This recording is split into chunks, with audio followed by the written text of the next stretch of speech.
Please stand.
We gather in the name of the Father, and of the Son, and of the Holy Spirit. Amen.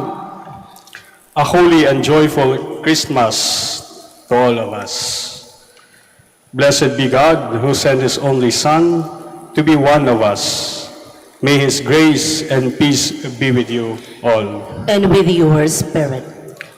Coming together as God's family on this Christmas day, let us ask the Lord to purify us from our past sins, that we may become worthy to stand in His presence.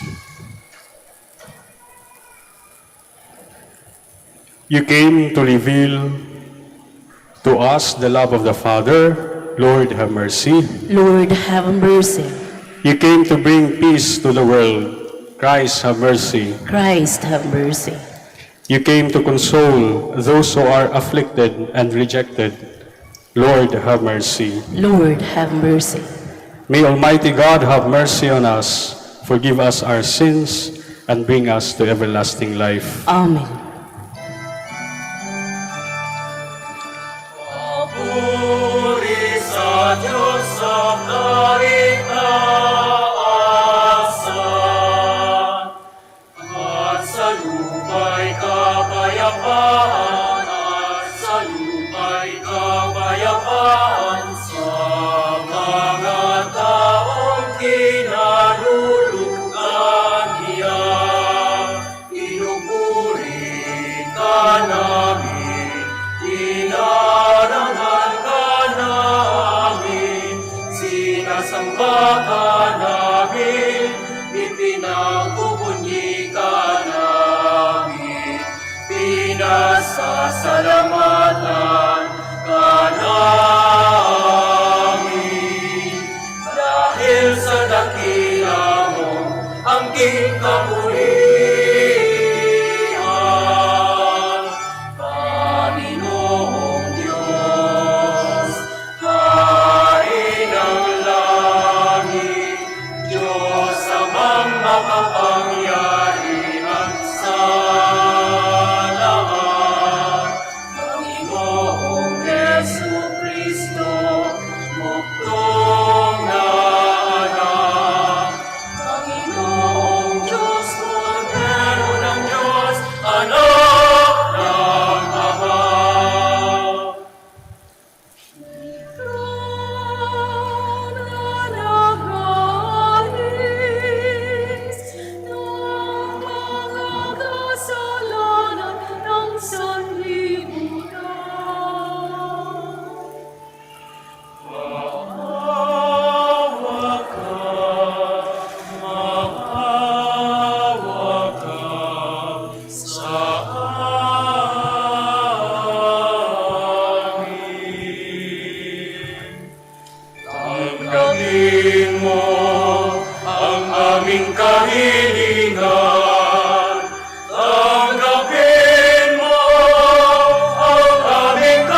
Espiritu Santo sa kadakilaan ng Diyos Amahan, ng Diyos Amahan.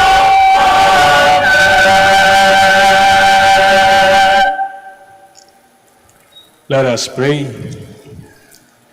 O God, who wonderfully created the dignity of human nature and still more wonderfully restored it, grant, we pray, that we may share in the dignity of Christ, who humbled himself to share our humanity, who lives and reigns with you in the unity of the Holy Spirit, God forever and ever. Amen. Please be seated. The invitation to break out together in song, originally addressed to the exiles before the return to Jerusalem, is addressed to us today. God's gift of salvation and peace are offered to all in Jesus Christ. A reading from the book of the prophet Isaiah.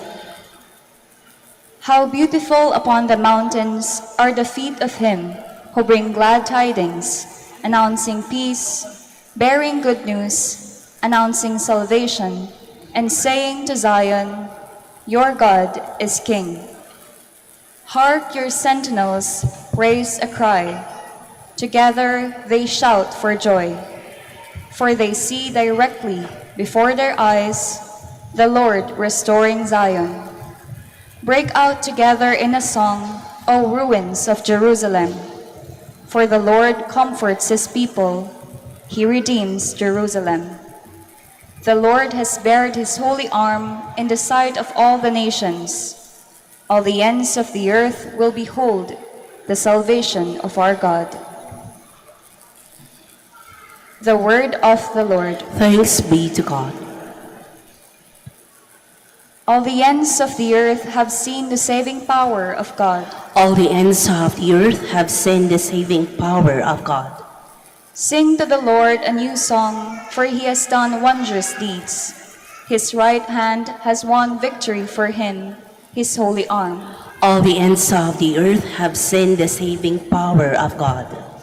The Lord has made his salvation known in the sight of the nations. He has revealed his justice. He has remembered in his kindness his faithfulness toward the house of Israel. All the ends of the earth have seen the saving power of God. All the ends of the earth have seen the salvation by our God. Sing joyfully to the Lord, all you lands. Break into song, sing praise. All the ends of the earth have seen the saving power of God. Sing praise to the Lord with the harp and the melodious song, with trumpets and the sound of the horn. Sing joyfully before the King, our Lord. All the ends of the earth have seen the saving power of God. Here is a beautiful synthesis of all that we believe about Jesus Christ, the eternal Son of God, who became a human being for our salvation. A reading from the beginning of the letter to the Hebrew.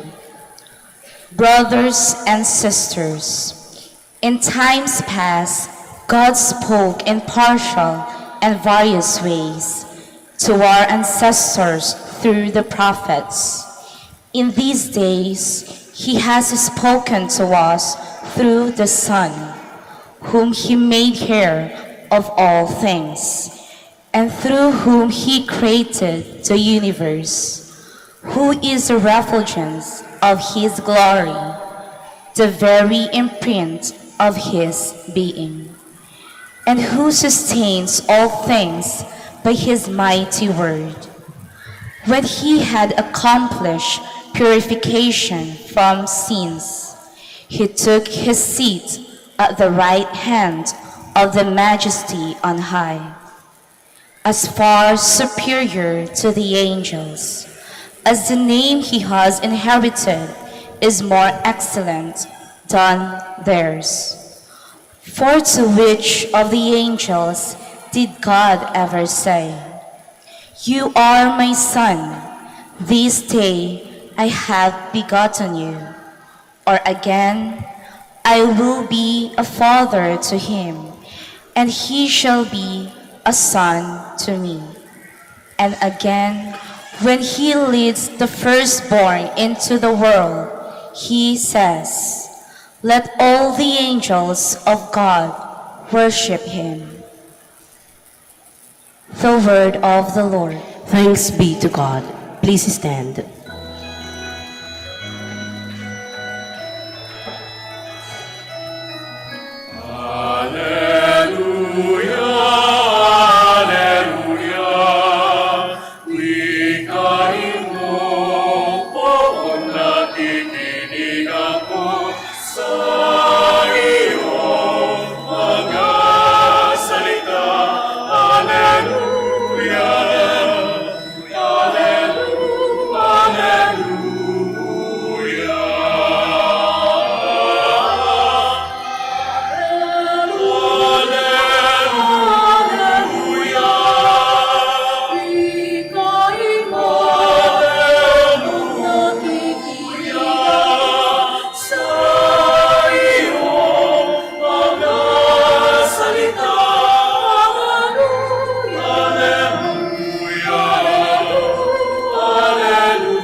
A holy day has dawned upon us.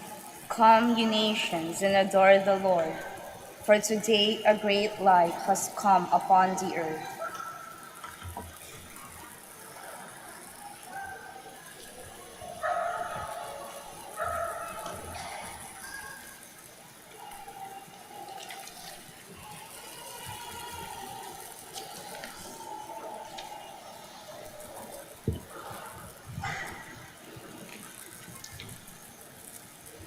The Lord be with you. And with your spirit.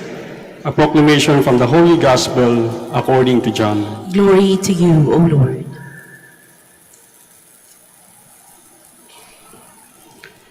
In the beginning was the Word, and the Word was with God, and the Word was God. He was in the beginning with God. All things came to be through him, and without him nothing came to be. What came to be through him was life, and this life was the light of the human race. This light shines in the darkness, and the darkness has not overcome it. The true light, which enlightens everyone, was coming into the world. He was in the world, and the world came to be through him, but the world did not know him.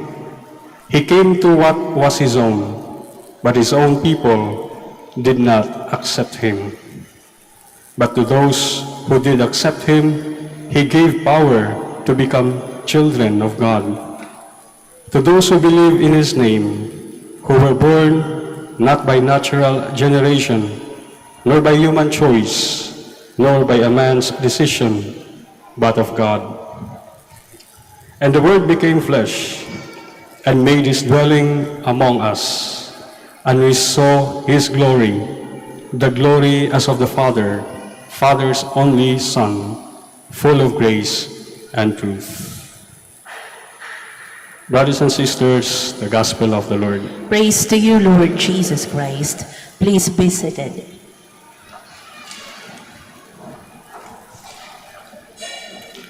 Maligayang Pasko po at welcome po dito sa Minor Basilica of Our Lady of Manaoag. Meron po akong tatlong tanong dito. At hindi po ako yung magtatanong sa inyo, kayo po yung magtatanong sa mga katabi nyo. Pakitanong po yung mga katabi nyo. Unang tanong, lasing ka pa ba?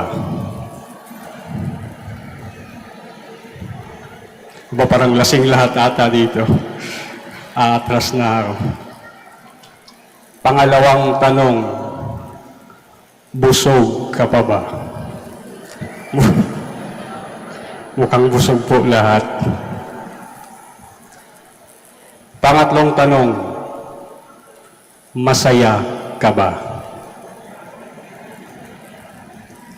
Mukhang masaya naman. Isa pong napakalaking rason na dapat magsaya po tayo. Kasi po, nakatawid na ang ating Panginoon. Nakatawid na siya mula sa pagiging Diyos. Ngayon ay naging tao at gusto niyang mamuhay. Kasama po tayo. For the past 9 days sa Misa de Gallo, Simbang Gabi, pinaghahandaan po natin yung moment na to, ang pagdating ng Panginoon. Para naman sa iba, sa commercial way of celebrating Christmas at only few months before, September pa lang, naghahanda na rin sa pagdating ni Jesus. Pagdating ni Jesus. Pagdating ni Jesus. Minsan po, sa klase namin dati sa filosofiya, madali naman kasing sabihin na, pagdating ni Jesus, ganun lang, dumating si Jesus. Wala namang ibang bagong sinasabi. Every Christmas, dumating ang Panginoon, the baby Jesus. Para lang ipaintindi sa amin ng aming paring profesor, ano ba ang ibig sabihin ng pagdating ni Jesus? Gumawa po siya ng parang symbol, o anong tawag dyan sa Tagalog, para ipaintindi sa amin ng mga seminarista kung ano ang ibig sabihin ng pagdating ng baby Jesus. Diyos yun na ngayon ay tatawid papuntang para maging tao, para mamuhay, para sa nakasama tayo. Napakadaling intindihin.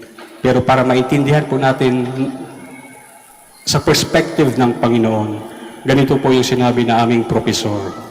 Kasi mas mataas yung Panginoon, mas mababa ang tao, gawin natin tao.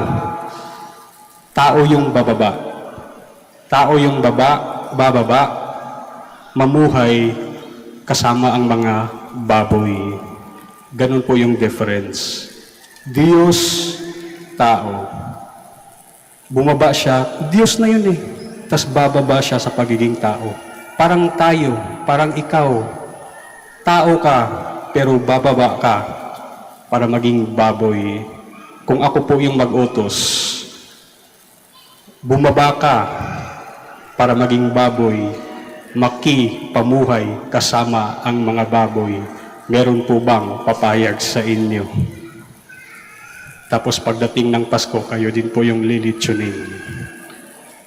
Kasi yung Panginoon natin, pagkatapos niya bumaba para maging tao, talagang pinatay naman na siya. Although kasama naman yan sa plano ng ating Panginoon. But it's the same thing, yung konsepto. Tao ka na, bakit ka bababa sa pagkababoy? Kasama dun sa kulungan, mamuhay kasama ang mga baboy. Ganun po yung sakripisyo na ginawa. O baka nga, higit pa doon ang ginawa ng ating Panginoon. Ang tunay na dahilan, bakit siya kailangang bumaba? Ikaw, tayo. Tayo po yung dahilan, bakit po kailangan ng Panginoong bumaba dito po sa atin. At kung lubusan po nating naintindihan yung salitang yun, yung pagbaba ni Jesus sa atin, sa palagay ko po, lahat ng lasing dito, mawawala yung pagkalasing. Dumating ang Panginoon kung lubusan nating naintindihan ang pagdating ng Panginoon. At doon naman sa mga busog, malamang, yun naman sa mga gutom din siguro o sa mga busog, makakalimutan na nila yung pagkain sapagkat dumating na ang Panginoon. Kung naiintindihan talaga natin ang pagdating ng Panginoon. At doon naman sa mga masaya, kung naiintindihan natin ang pagdating ng Panginoon, hindi lang saya, maglulupasay ka pa siguro. Yung iba nga baka mahimatay pa sapagkat dumating na ang Panginoon. Ang sabi nga na isang bishop, kung naiintindihan lang talaga natin, baka sumabog tayo. Yung katotohanan about God, about Jesus coming here on earth, hindi kaya ng ating isip. Kasi kung kakayanin ang ating isip, sasabog ang ating utak. Ganun po yung immensity ng katotohanan ng pagbaba ng Diyos dito sa lupa. Kahit ganun pa man, maiintindihan ng Diyos na kahit sa hamon, magiging masaya na tayo sa Pasko. Kahit sa lechon, magiging masaya na tayo sa Pasko. Kahit sa alak, magiging masaya na tayo sa Pasko. At kahit sa regalo, magiging masaya na tayo sa Pasko. Maiintindihan yun ng Panginoon. Kasi siguro iisipin ng Panginoon, at least, you celebrate my coming. Kahit hindi natin lubusang maintindihan. Siguro iiling-iling na lang siya. Sige na nga, dahil mahal ko kayo, at kayo naman yung pinunta ko dito, palulusutin ko na kayo.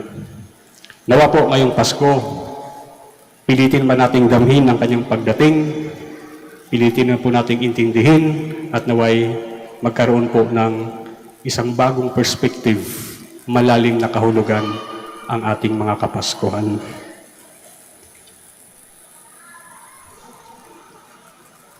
Magsitayo po tayo.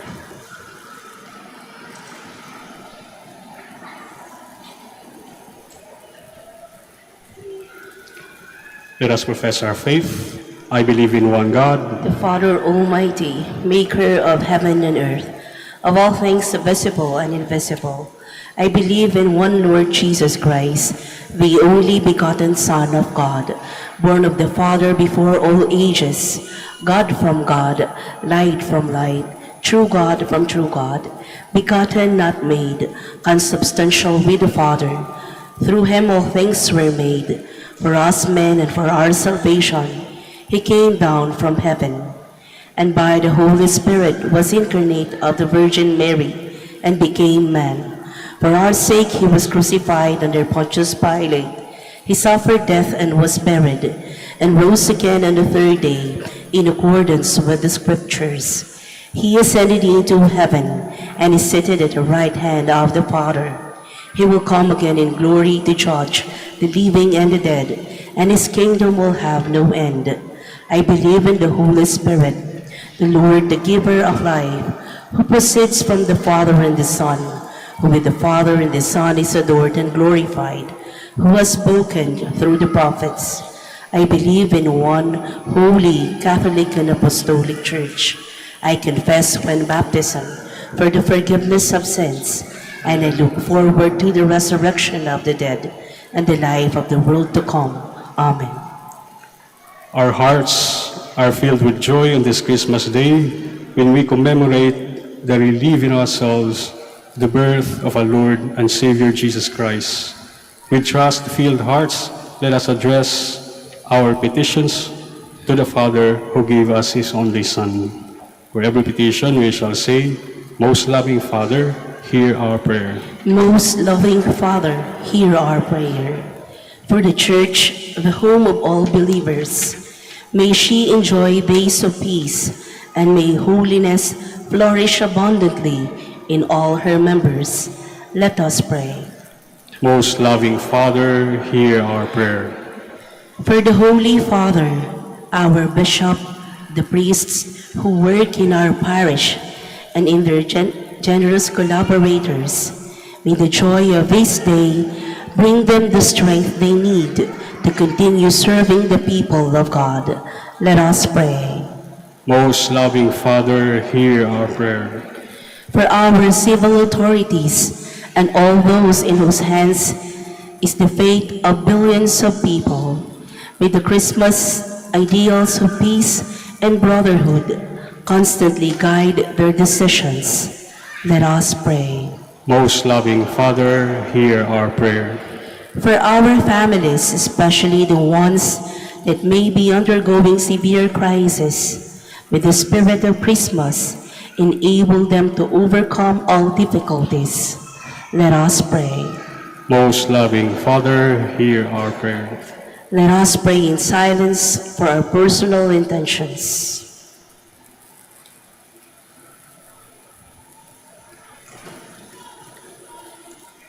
Let us pray.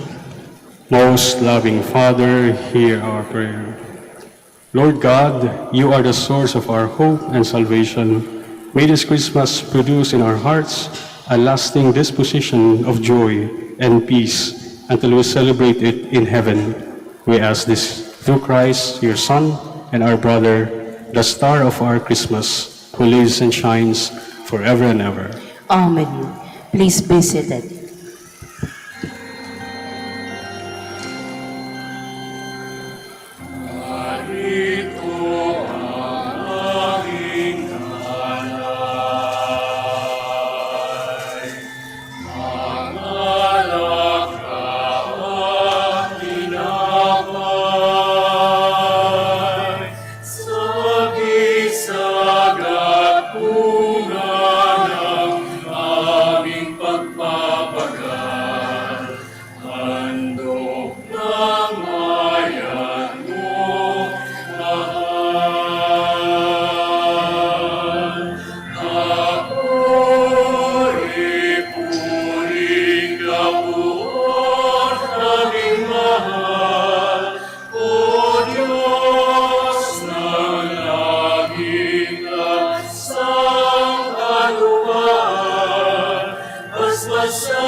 Please stand.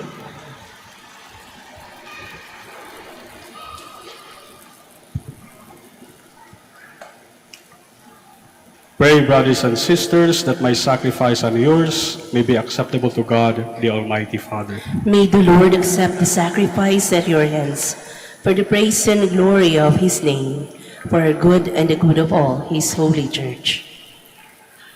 Make acceptable, O Lord, our oblation on this solemn day, when you manifest the reconciliation that makes us wholly pleasing in your sight, and inaugurate for us the fullness of divine worship. Through Christ our Lord. Amen. The Lord be with you. And with your spirit, Lift up your hearts. we lift them up to the Lord. Let us give thanks to the Lord our God. It is right and just. It is truly right and just, our duty and our salvation, always and everywhere to give you thanks, Lord, Holy Father, Almighty and Eternal God, through Christ our Lord. For on the feast of this awe-filled mystery, though invisible in his own divine nature, he has appeared visibly in ours, and begotten before all ages, he has begun to exist in time, so that, raising up in himself all that was cast down, he might restore unity to all creation and call straying humanity back to the heavenly kingdom. And so with all the angels, we praise you, as in joyful celebration we acclaim.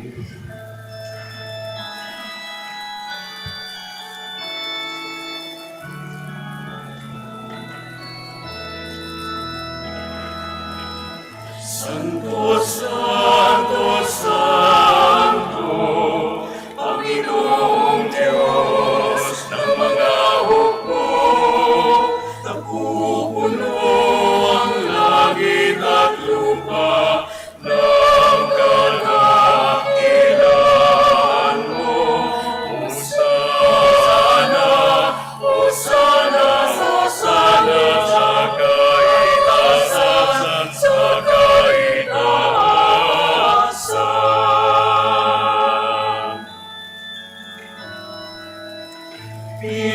pinagpalang na paririto sa ngalan ng Panginoon.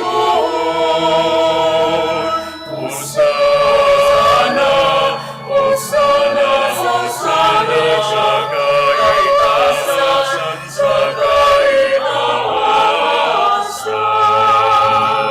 sa kaitaasan.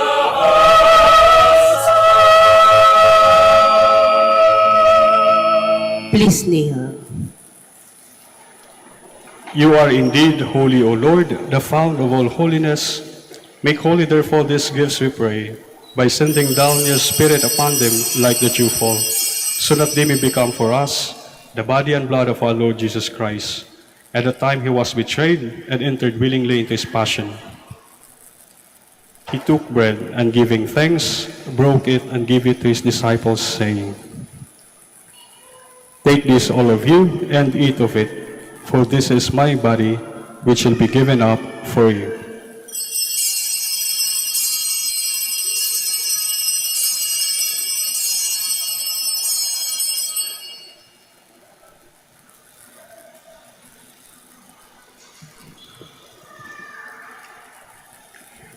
In a similar way, when supper was ended, he took the chalice and once more giving thanks, he gave it to his disciples, saying, "Take this, all of you, and drink from it, for this is the chalice of my blood, the blood of the new and eternal covenant, which will be poured out for you and for many, for the forgiveness of sins.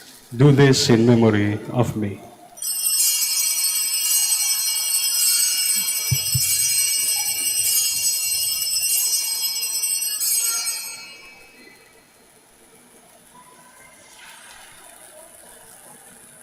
Brothers and sisters, the mystery of faith. Si Kristo ay ngunitahin, sarili ay inihain, bilang pagkaitinumi, pinagsasaluhan natin, hanggang sa siya'y dumating. Therefore, as we celebrate the memorial of his death and resurrection, we offer you, Lord, the bread of life and the chalice of salvation, giving thanks that you have held us worthy to be in your presence and minister to you. Humbly we pray that partaking of the body and blood of Christ, we may be gathered into one by the Holy Spirit. Remember, Lord, your church spread throughout the world, and bring her to the fullness of charity, together with Francis our Pope, and Socrates our Bishop, and all the clergy. Remember also our brothers and sisters who have fallen asleep in the hope of the resurrection, and all who have died in your mercy. Welcome them into the light of your face. Have mercy on us all, we pray, that with the Blessed Virgin Mary, Mother of God, Saint Joseph her spouse, with the blessed apostles, and all the saints who have pleased you throughout the ages, we may merit to be co-heirs to eternal life, and we praise and glorify you through your Son, Jesus Christ. Through him, and with him, and in him, O God, Almighty Father, in the unity of the Holy Spirit, all glory and honor is yours forever and ever.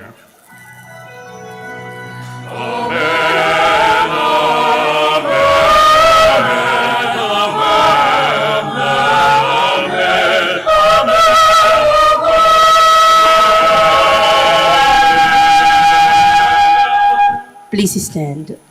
At the Savior's command, and formed by divine teaching, we dare to say,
Deliver us, Lord, we pray, from every evil. Graciously grant peace in our days, that by the help of your mercy we may be always free from sin and safe from all distress, as we await the blessed hope and the coming of our Savior, Jesus Christ. For the kingdom, the power, and the glory are yours, now and forever. Lord Jesus Christ, who said to your apostles, "Peace I leave you, my peace I give you," look not on our sins, but on the faith of your church, and graciously grant her peace and unity in accordance with your will, who live and reign forever and ever. Amen. The peace of the Lord be with you always. And with your spirit. Let us offer each other the sign of peace with smile.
Please kneel.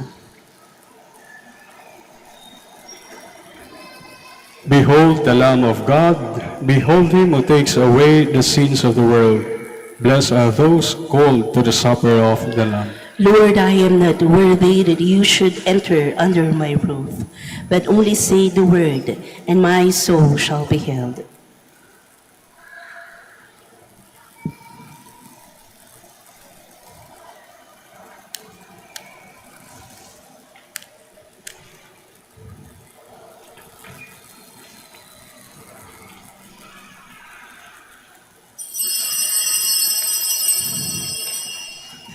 Paalala po sa lahat, sa inyong pagtanggap ng komunyon, bago po humarap, pakibaba na po ang face mask.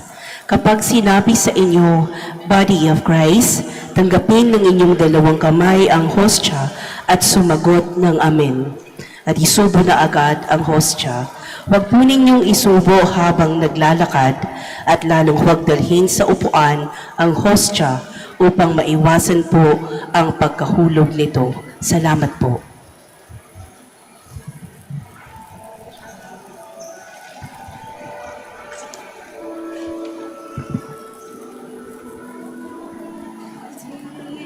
In the cold of winter, darkness and silence were everywhere. Softly and clearly there came through the stillness a wonderful sound, to me. All bells in paradise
still in a stable, a marvelous sight, a marvelous sight to see. Gold bells in paradise, I heard them ring. Sounding in majesty,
Please stand.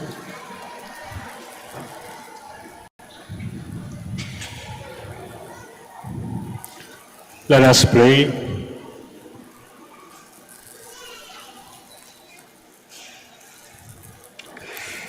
Grant, O merciful God, that just as the Savior of the world, born this day, is the author of divine generation for us, so He may be the giver even of immortality, for He lives and reigns forever and ever. Amen. Maraming salamat po sa inyong pagdalo sa ating banal na misa. Mag-ingat po tayo sa pag-uwi. Naway maging mas makahulugan ang ating Pasko ngayon. The Lord be with you. And with your spirit. Bow your heads and pray for God's blessing. When He came to us as a man, the Son of God scattered the darkness of this world and filled this holy day with His glory. May He scatter the darkness of sin and brighten your hearts with holiness. Amen. God sent His angels to shepherds to herald the great joy of our Savior's birth. May He fill you with joy and make you heralds of His gospel. Amen. When the world became man, earth was joined to heaven. May He give you His peace and goodwill and fellowship with all the heavenly host. Amen. And may the Almighty God bless you all, the Father, the Son, and the Holy Spirit. Amen. Go and share the joy of Christmas with all you meet. Thanks be to God.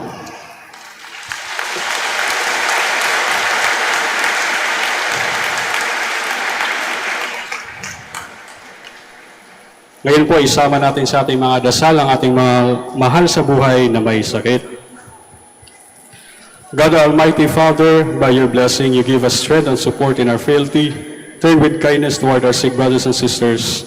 Free them from all illness and restore them to good health. Through the intercession of Our Lady of the Rosary of Manaoag, so that in the sure knowledge of your goodness, they will gratefully bless your holy name. We ask this through Christ our Lord. Amen. Prayer for the blessing of rosaries and other religious articles. Pakilabas po kung meron kayong mga dala. In memory of the mysteries of the life, death, and resurrection of our Lord Jesus Christ, and to the honor and glory of the Blessed Virgin Mary, Mother of Christ, Mother of the Church, Our Lady of the Rosary of Manaoag, may these rosaries, images, candles, oil, and other religious articles be blessed and made holy. In the name of the Father, and of the Son, and of the Holy Spirit. Amen.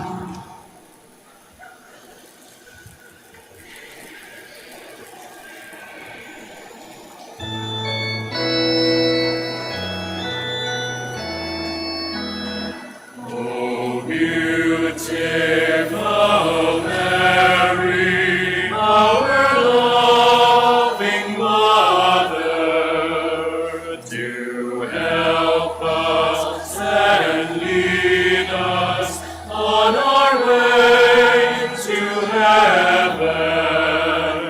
O beautiful Mary, the world honors you. O beautiful Mary, our loving Mother, do help us and lead us on our